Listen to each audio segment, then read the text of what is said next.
සමහර යාළුවෝ ඉන්නවා වෙලාවකට ලෙඩකට බෙහෙත් පෙත්තක් වගේ. ඉන්න තැන සිත් වේදනා, කලකිරීම, ප්‍රශ්න අහලකවත් නැති වෙන.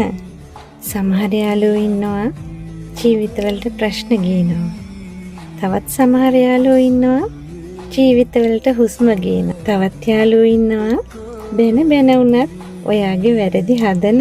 ඒ වෙලාවට ඔයාට හිතෙන්න පුළුවන් ඒ යාළුවෝ ඔයාට කරන්නේ අයහපතක් කියලා. ඒ චුට්ටක් හිතලා බලන්න. නියම යාළුවෝ කවදාවත් තමන්ගේ යාළුවගේ වැරදි දැක හොඳක් නම් අවපෑවේ නෑ. වැරද්ද පෙන්නලා දුන්න මිසක්.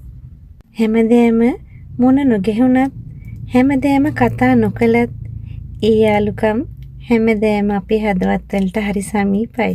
හැම කෙනෙක්ටම හම්බ වෙන්න ඕනේ ජීවිතේ අන්න ඒ වගේ යාළුවෝ පිරිසක්මයි.